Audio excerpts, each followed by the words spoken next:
Welcome to E to Z study point. प्यारे दोस्तों, जैसा कि देख रहे हैं जेटेड एग्जाम में पूछे जाने वाले क्वेश्चन किस तरह से पूछे जाते हैं। तो आज की क्लास में हम देखेंगे कि जेटेड का पेपर किस तरह से पूछा जाता है। दोस्तों, जैसा कि देखें तो यहाँ पर यदि हम देखते हैं, ये आपका प्रीवियस ईयर क्वेश्चन है 2012 का, और इसे सॉल्यूशन कैसे करेंगे, कैसे क्वेश्चन आंसर को हम देखते हुए हम आंसर को फाइंड आउट करेंगे। तो आइए दोस्तों अच्छी तरह से समझने का प्रयास करते हैं। जैसा कि दोस्तों देखिए, आपके पास क्वेश्चन क्या दिया है। पहला क्वेश्चन आपका रहता है बाल विकास शिक्षा शास्त्र का।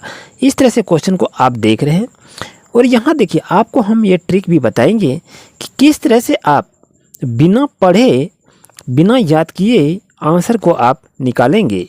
तो दोस्तों देखिए क्वेश्चन क्या कह रहा है कि जब बच्चा फेल होता है तो इसका तात्पर्य क्या है। जब बच्चा फेल होता है तो इसका तात्पर्य क्या है। तो इसका आंसर हम कैसे निकालेंगे। तो याद रहे, इसमें सबसे पहले निगेटिव सेंटेंस को खोजिए कि जो नहीं होने वाला है, तभी आप कर पाएंगे, क्योंकि ये सीडीपी का मुख्य उद्देश्य इसी तरह से क्वेश्चन को निकाला जाता है। जैसे कि देखिए क्वेश्चन क्या दिया गया, जब बच्चा फेल होता है तो इसका तात्पर्य क्या है। जहाँ भी दोस्तों देखिए बच्चे को प्राइवेट ट्यूशन लेना चाहिए, ये ऑप्शन आपका गलत होगा, क्योंकि बच्चे को ट्यूशन लेने की कोई आवश्यकता नहीं है। अब यहाँ देखिए बच्चों ने उत्तरों को सही तरीक़े से याद नहीं किया। जहाँ भी याद की बात कही गई है वो आपका दोस्तों निगेटिव वर्ड होता है, यानी ऑप्शन नंबर 1 खत्म हो गया, ऑप्शन नंबर 2 भी गलत हो गया। अब देखते हैं ऑप्शन नंबर 4, बच्चा पढ़ाई के लिए योग्य नहीं है। जहाँ भी बच्चे की आलोचना की जाती है वो भी आंसर आपका सही नहीं होता है, वो आंसर आपका गलत होता है। तो यहाँ देखिए 1 नंबर भी गलत हो गया, 2 नंबर भी गलत हो गया, और 4 नंबर भी गलत हो गया। तो आंसर क्या होगा, ऑप्शन नंबर 3 आपके लिए सही रहेगा। देखिए यहाँ पर याद करने की कोई आवश्यकता नहीं है, और इस तरह से आप अच्छी तरह से आंसर को फाइंड आउट कर सकते हैं। यानी इसका सही आंसर होगा दोस्तों, व्यवस्था यदि फेल हो गया है तो इसी कारण से बच्चा फेल हो जाता है, और इसका यही तात्पर्य कहा जाता है। जैसे कि दोस्तों देख रहे हैं क्वेश्चन नंबर 2 क्या कह रहा है कि शिक्षण से अधिगम पर बल देने वाला परिवर्तन हो सकता है। कैसा होगा, बाल केंद्रित शिक्षा पद्धति अपनाकर, या रटने को, जहाँ रटने की बात कहा गया है वो आंसर आपका नहीं होगा। अग्र शिक्षण की तकनीक अपनाकर, तकनीक को अपनाने की कोई आवश्यकता नहीं है। देखिए ऑप्शन नंबर 2 भी गलत, ऑप्शन नंबर 3 भी गलत हो गया। अब परीक्षा परिणामों पर केंद्रित करके, यहाँ भी ये आपका आंसर गलत होगा। तो बच गया क्या, ऑप्शन नंबर ए, यानी बाल केंद्रित शिक्षा पद्धति अपनाकर हम शिक्षण से अधिगम पर बल देने वाले को परिवर्तन कर सकते हैं। जैसे कि देख रहे हैं क्वेश्चन नंबर 3 में क्या कह रहा है कि बीजों का अंकुरण संकल्पना के शिक्षण को सबसे प्रभावी पद्धति क्या है, ये पूछा गया है। तो दोस्तों आपका ऑप्शन नंबर 1 आपका सही रहेगा, लेकिन क्यों, चलिए इसको देखते हैं। यहाँ पर देखिए यदि आपका सीडीपी में क्वेश्चन यदि पूछा जाए तो जिस भी ऑप्शन का आंसर बहुत बड़ा हो वही आंसर आपका सही होता है। ये पहला चीज़ हो गया। दूसरा चीज़ होता है कि टैग वर्ड को आपको पकड़ना है। आप जब भी सीडीपी का क्वेश्चन को सॉल्व करेंगे तो आपको टैग वर्ड को पकड़ना आवश्यक है। टैग वर्ड के माध्यम से ही आप सीडीपी का क्वेश्चन 30 में 30 को सॉल्व कर सकते हैं।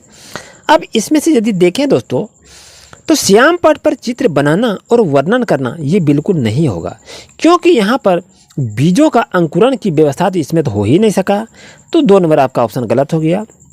बीज का वृद्धि के चित्र बनाना, यानी खाली वृद्धि का बीज का चित्र थोड़ी बनेगा, ये भी ऑप्शन गलत है। विस्तृत व्याख्या करना, कितना विस्तृत व्याख्या करें, इसमें तो कोई संभव ही नहीं है। तो आपका ऑप्शन नंबर ए आपका सही रहेगा, क्योंकि विद्यार्थी द्वारा पौधे के बीज बोना और उसके अंकुरण के चरणों का हम अवलोकन करना चाहते हैं, तभी वो बीज आपका अच्छी तरह से आगे बढ़ेगा, और यह शिक्षण की सबसे प्रभावी पद्धति भी मानी जाती है। जैसे कि दोस्तों क्वेश्चन क्या दे दिया कि समावेशी शिक्षा क्या है, इस तरह से क्वेश्चन दे दिया है। तो आंसर इसका क्या होगा, पहले इसको नेगेटिव सेंटेंस को हम आंसर को चुनेंगे कि कौन सा उत्तर आपका नहीं होना चाहिए। समावेशी शिक्षा तो कक्षा में विविधता का उत्सव मनाती है, दाखिले के संबंधी कठोर प्रक्रिया को बढ़ावा देते हैं। जहाँ भी कठोर की बात कहे ऑप्शन नंबर 2 आपके लिए गलत होगा। तथ्यों की शिक्षा मतानुरूपण से संबंधित है, हाशिए पर स्थित वर्गों से शिक्षा की संबंधित करना चाहिए, ये भी बिल्कुल आपका गलत है। यानी कहने का मतलब है समावेशी शिक्षा का उद्देश्य यही होता है कि कक्षा में विविधता का उत्सव मनाती है। तो आपका ऑप्शन नंबर ए आपके लिए सही रहेगा। जैसे कि देखें, अगर क्वेश्चन ये आपसे पूछ दिया जाए कि निम्नलिखित में कौन सा वस्तुनिष्ठ प्रश्न है, तो आप क्या करेंगे, आंसर बताइए। तो आपका ऑप्शन नंबर ए का आपका गलत होगा। लघु उत्तरात्मक प्रश्न को हम वस्तुनिष्ठ प्रश्न नहीं कहते हैं। मुक्त उत्तर वाला प्रश्न जो होता है वो आपका वस्तुनिष्ठ होता है। तो ऑप्शन नंबर 2 बच्चों आपके लिए सही रहेगा। तीसरा नंबर क्या, सत्य या असत्य, ये वस्तुनिष्ठ प्रश्न हो भी सकता है, नहीं भी हो सकता है। इसे निबंधात्मक प्रश्न हम नहीं कहेंगे। तो आपके लिए सही आंसर होगा option number 2 is right answer. मुक्त उत्तर वाला प्रश्न जो होता है ओनली उसका एक ही आंसर होता है, इस चीज को आप याद रखिए। जैसे कि क्वेश्चन क्या दे रहेगा कि निम्नलिखित में कौन सी प्रगतिशील शिक्षा की विशेषता है, ये जो आपसे पूछ दिया है इसका आंसर क्या होगा। जैसे कि दोस्तों देख रहे हैं क्वेश्चन क्या कर रहे हैं, जहाँ भी केवल रहे उस उत्तर को काट दीजिएगा। परीक्षा में अच्छे अंक प्राप्त करने के लिए ये भी अंकों को आप काट दीजिए, ये भी निगेटिव है। बार बार ली जाने वाली परीक्षाएं, ये बिल्कुल आपका क्या है, गलत है।